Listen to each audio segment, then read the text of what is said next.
Hey guys, this is your host Nitin Binhani and a very warm welcome to my startup podcast channel Desire Audio, where we share real stories with real learnings.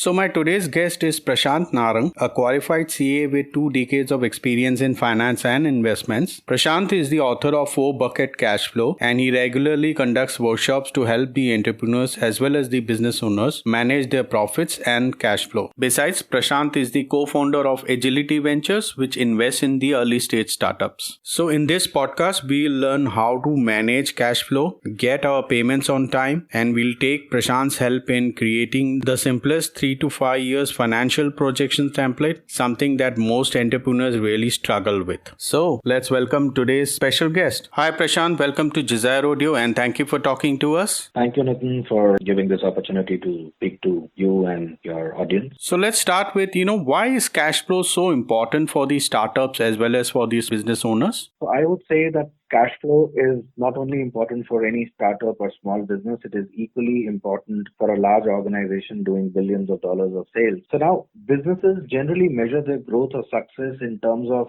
their top line or sales or turnover. However, no business is started to generate only sales. The motive is to generate profit. And all the more important is that the profit that is generated should be realized and received by the business. So, suppose if a person who's employed earns a salary but doesn't receive it, so it doesn't make sense. Similarly, for a business owner, if the business is making profits, it is equally important that, that profit is realized. So now looking at a cash flow statement, it can give you enough information as to, what action points you need to take to ensure that those profits are realized by you. So if somebody is not looking at the cash flow statement, then there is quite a probability that the profit is not getting realized timely. So that is the importance of a cash flow statement. And that is what I've covered in my book, The 4-Bucket Cash Flow. It's available on Amazon and Flipkart. And it's quite in a layman language, even a non-finance person can, read and understand what it is all about. Now, managing finance is really the hardest thing to do for most entrepreneurs. So how can they systematically manage their finances? So again, managing finances is difficult because people don't focus enough on managing finances. It is more of a reaction rather than an action that people go and look at their numbers. It depends. If they really want to manage their finances, it depends on how much time or how much focus they are devoting to managing finances. Then second thing is that, if they are not a finance person, they don't understand numbers that easily, they should get somebody in the team like a CFO or a finance person, or people can go to their chartered accountants and take their help in terms of understanding the numbers. And then, the difficulty arises when you go back and look at your numbers only as a reaction. If you rather look at your numbers on a regular basis, that periodicity can depend whether it is weekly or monthly or fortnightly, depends on you, the size of your business and the need, to go and look at your numbers. But if there is a discipline, it is highly probable that, you'll be able to manage your finances wisely because you're going back and looking at your numbers constantly. So wherever you're going wrong, you will take action timely and not get into a situation where you see there is poor financial management because you're at it all the time. So, people ignore financial management. I compare it with ignoring your health report because you're too busy munching your burger and fries. But if you're looking at your health report, you'll always be cautious and you'll take timely action. Similar is with finance.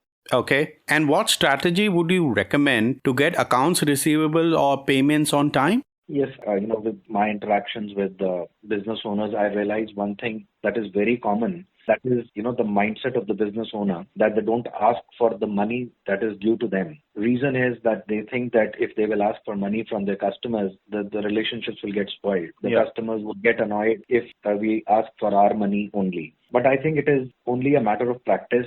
People get into habit of paying timely if it is managed properly. So I would suggest the strategy for, proper collection on a timely basis is that you should have a collection coordinator in your business. The business owner himself or herself should not do the follow-up for collection. There should be a collection coordinator who looks at the receivables on a daily basis and follows up for whatever is due from the customers on a daily basis. So suppose if somebody gives you a timeline as to, okay, I will make the payment next week, coordinator notes down the date and then follows up on that day again to see that, the payments are made on that day. And again, if there is a, like a subsequent date given, so one has to keep following up till the time the payment is received. Now this collection coordinator can ensure, that the payments come in timely and the NPAs also go down. But if it is left to the business owners themselves to follow up for payments, which many small businesses do, generally, you see that people can take that liberty of paying you late or never paying, in fact, out of, they want to leverage the relationship they have with the business owner. Great. What is the simplest way to create a 3 to 5 year projections without having to hire an analyst?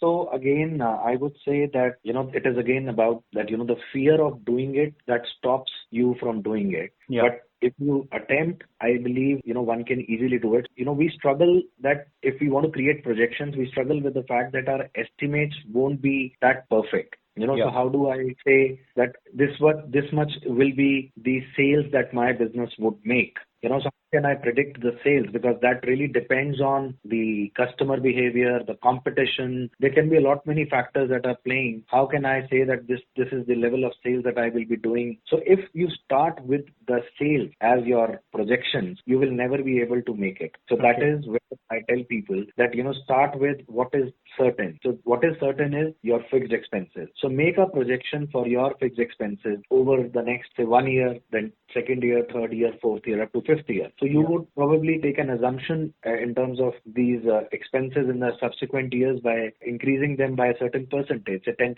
15%. So fixed expenses means like expenses like rentals, salaries, electricity. So such expenses which are there. So one can easily create a projection for these expenses without even thinking about what sales I will be able to make. Okay. Now, once you have these projections made for your expenses, then to cover those expenses, how much sales my business would be required to make considering my gross margins, I put that number and then calculate the gross margin, then cover the expenses and maybe leave some profit for, the business owner also. So if you do that, then at least you have a certain number on the paper in terms of, say, 1 year, 2 years, or up to 5 years. Now, when you look at those numbers, if you have sales, you have gross margins, you have expenses. Now you start thinking, okay, if this is the kind of sales that I'm going to make year on year, maybe, I can try and increase the sales because of, whatever activities I want to do in terms of marketing, reaching out to more customers. So then you adjust the sales amount as to, what you aspire to achieve. And when you do that, then accordingly you can adjust the fixed expenses also. Suppose if you say your sales will be doubled next year, obviously there will be more, increase in the salaries more than the 10-15% increment because you will be hiring more people. So then start adjusting your expenses. So then eventually you will have a more, realistic or more, I would say, a projection which is close to what you aspire to achieve in the next 5 years. So don't start with sales, start with expenses. You then calculate your sales considering your gross margins. Once you have that sheet ready for the next 5 years, then adjust those numbers to meet your aspirations and your target. And then you will have projections which are closer to what you want to achieve. For this, you really don't need any analyst or any finance person. We all understand this basic mathematics, and it's just a matter of practice. Once you start doing it, you get better at it. But one thing, that if you don't create projections for your businesses, then you don't have any direction. I would like to quote Benjamin Franklin, who said that if you fail to plan, you're planning to fail. So if there is anything that is stopping you from creating those projections, just think about this thing and you will be pushed to create those projections. And I believe you will overcome all the challenges that, you face. So what should an ideal projection look like? Yes. So, any projection is basically based on past data. If it is a new business, you look at comparable businesses and see how they have done over the last few years. You get those numbers, and based on that, so, if anything that is in a projection which seems very, very unreasonable, you would know it by common sense. Yeah. So if you say that, okay, today I'm doing, say, a turnover of, say, $100,000, but next year I'm going to do 1 billion. Yeah. I mean, it's not possible. So it will be a slow progression towards maybe $1 billion sales. And, maybe from 100,000, you do a million, then 10 million, then, whatever number. And then it can go up to, maybe 1 billion sales, but it has to be a slow progression. Slow means it is again a subjective thing. Depends on the business, depends on the founders, the promoters of the business, that how aggressively they can take their business forward. But still, I would say, while creating projections, one has to be prepared that the reality might be very different from what you project. And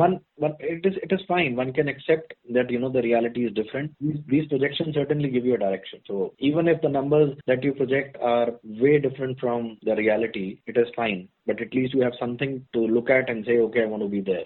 So that gives you a direction.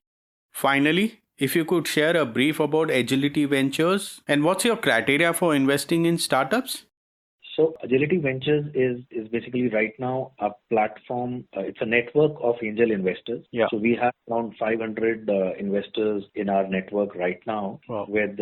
We have 7 chapters across India and even outside India, like Dubai, UK, and Australia. So we have investors, who look at the startups that we present to them every week, and they decide that they want to put their money or not. And then if the interest comes, then we do the due diligence and the whole process, and then they put in the money. So Agility Ventures started in July 2020 only. Me and my co-founder Dhyanudas, who has been an angel investor and a mentor for good 6 years. So we started it together, and so far, as I said, our journey is like we have 500 investors, and we have invested in around 10 deals. By March, we should have invested INR 10 crores in the startups, which we have funded through the network. The criteria for investing in startups, the thesis that Agility follows. So we look at startups at a post-revenue stage. Okay. There should be some revenue in the company. There should be a customer base. We are not looking at companies which are totally at idea stage. Or maybe even before POC. We are looking at companies which have been funded earlier.